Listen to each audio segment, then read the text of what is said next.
Here with offensive line coach Zach Yenser. How you doing, Zach? Good. How are you? Great, great. Good.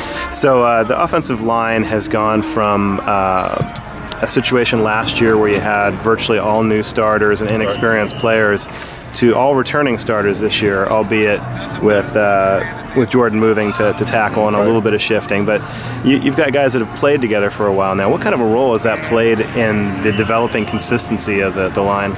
Yeah, I mean, I think there's definitely the one thing that you can't coach, and you guys have heard me say it before, the one thing you can't coach is experience up front. And, you know, coming back with 5 guys that have got game experience, and you know, a couple of them have played for multiple years now, and it's been a huge advantage for us. And just the camaraderie and the cohesiveness of that group on and off the field has been huge. And I think to me, it's the most important position on the field. You know, when those guys are playing well together, you know, other positions are able to be average, and we can still win football games. I think if we are average to below average, I don't think we have a shot to win.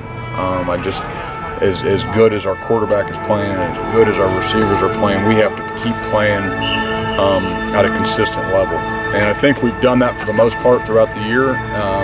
Now, you know, our attitude in that room is it can always be better, and that's the attitude of those guys. And it was, you know, I think last year it was me preaching that, and I think this year they truly believe that. I really do. They really believe that. So, you know, it's a good group. And again, it's just that attitude of just trying to constantly get better, and that's why we come to work every day. Two of the other elements that you've mentioned that you value in your offensive line personnel is strength and toughness. Mm-hmm. And they've had a year in the strength and conditioning program now, and a lot of the toughness comes from additional strength and also the confidence of playing a lot. Yeah. Have you really seen growth in those areas? Yeah, there's no doubt. I mean, again, you have to completely just hand it to what Damon has done mentally and physically for this football team. You know, I mean, he's the makeup of how these guys perform. I mean, he's the building blocks of what these guys have done. I mean, he sees them more than we do in the off season, and just what he instills in these guys is remarkable. So I think being tough and that attitude, I think there's a difference between, you know, playing dirty and being tough. I mean, being tough is really just having the will to win and not wanting to get beat and not getting beat up front. And I think you see more and more of that this year. And again, it goes back to having confidence in each other, trusting each other, and you know, I think a lot of that goes back, you know, to A, these guys' dedication and the buy-in, and B, to what Damon has done over the last, you know, really year with this football team. Are you seeing them better able to physically match up with opposing defensive lines now? Yeah, there's no doubt. And I mean, the one thing that helps you up front as an offensive lineman is strength. Strength helps you recover better. You know, if you get out of place, and the stronger you are to be able to get yourself back into place, and just the stronger you are lower body, the lower you can stay, the longer you can stay lower. And it's just little things like that. You see that, you know, on a daily basis from these guys, just because of the strength, just because of the maturity. You know, their bodies going from being 19 years old to being 20 to 21. That year, these guys' bodies have completely changed. And again, strength is so important up front. I mean, you can have great technique, but strength helps you recover from getting out of place, and it helps you recover faster and helps you recover better. If you could try and sum up what you try and do as a philosophy behind both the running game and the passing game, how would you summarize it? My philosophy, I mean, again, I think our philosophy as a whole, I mean, I think people think that this is a pass-happy football team, you know, and I think last year, if you watched us, it was. I mean, now there's a difference between how we're throwing the ball this year and what we had to do last year. What we've done up front in the passing game is a direct correlation to how we're running the football. We're a run-first football team. That's our mentality. Up front, I mean, we might be throwing the ball, but us up front, O-line-wise, we're running the ball more than we are what we call our vertical sense. I mean, we want to have to vertical set maybe 10, 12 times a game. But everything else, and then you look at the stat sheet, and, well, they've thrown the ball 40 times. Well, that's been off of our run game, off of our, you know, play action protection, where we're jumping guys and getting our hands on quicker, show and run.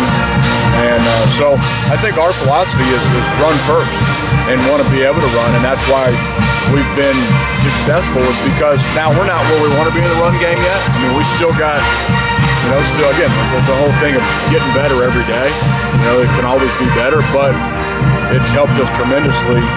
And a huge thing is how Lasco and the rest of those running backs are running the football. I mean, it's night and day from last year. And again, I got to give credit to those guys up front.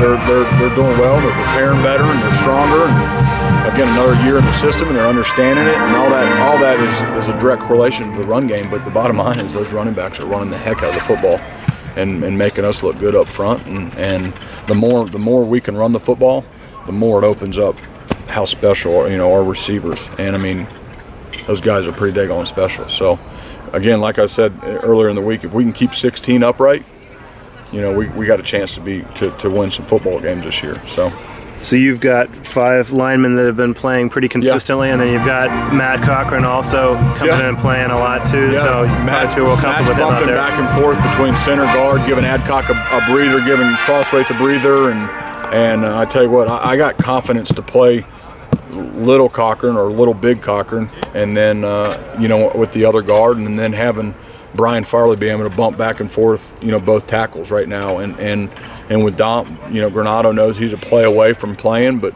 I think the best thing for him, the best situation for him is to be able to get a year under his belt as a redshirt and have 2 more years. But I think if he had to play, he could play, and we could still win games with him. There's no doubt. So, but it's just getting those guys in again. Like I said, with the Colorado game, it was just the weird flow of the game. I didn't get Matt in. It was just, we were just kind of, there weren't real long drives, and then we were down at half, and we came out on, pop, pop, pop, hit 21 in the third, and just stuck with the hot hand with the 5, and he knows that. And the best thing about that offensive line room is there's not one selfish guy in there. So, they know if they're coming out, they know it's for a good reason, to get a breather and to do this, whatever. So, but yeah, consistently playing, 6, trying to get 7 guys on the field.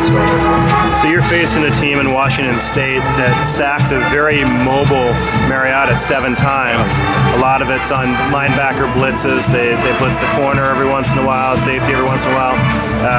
What do you gain from looking at film? What do you take away from watching them do that against a top team like Oregon? Well, I mean, again, we come in on Tuesday, and I just hit play on the Oregon game, and I just said, guys, I don't really have to say much other than you're watching these guys physically abuse the number 2 or number 1 team in the nation,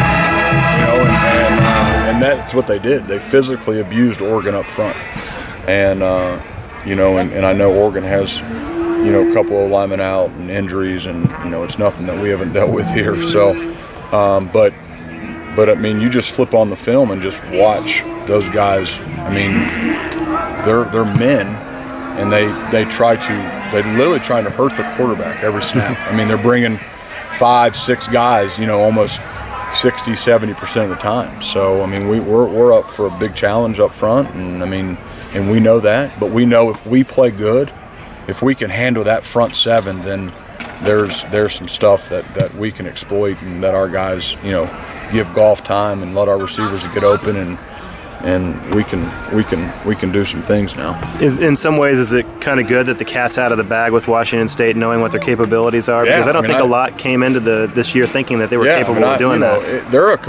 I think just like us. I mean, you flip on the game from last year, and it almost kind of makes you want to throw up us watching our team from last year, and that's why I tell my guys all the time, it just makes me sick watching us. Just how much improvement we've made, and it's good, but it's the same thing. You watch that team against us last year, Washington State, and now you flip on the 2014 film. It's like it's not the same team at all, or it's not the front 7. I don't watch much of the cornerbacks and all that stuff, but it's not the front 7 at all. Now there's a couple of same thing. There's still some of the same dudes that we played against last year, but they're bigger, faster, stronger. I think they got a little bit of a new, they're bringing more pressure. And I mean, so my guy, we're up for, this will be the best front 7 that we've seen this year. There's no doubt about it. So Oregon might not have been prepared to game plan to be able to get rid of the ball quickly when seeing that much pressure, because they didn't really show that so much before the Oregon game. Yeah, I mean, you know, you watch the Rutgers game and stuff like that before them, and I mean, they don't bring a bunch of pressure as much as they did the last 2 games against Oregon and Utah. They, you know, against Nevada and Rutgers, they didn't bring as much, and Portland State. And then you flip on the last 2 games they played, and they are freaking heating people up now and bringing it, and they're having fun, you know, 3rd and 8, you know, letting loose and sacking the quarterback. So our guys know that, and it's a big task, but our guys have done a really good job preparing this week, and it falls on our shoulders, as it does every week. You know, again, like I said, we can't be average. We can't be just good enough to get by. We have to be the stars of the game every week. You know, and that's what we tell our guys all the time, and they know that. Thanks for taking the time to talk, and good luck this weekend up in the Blues.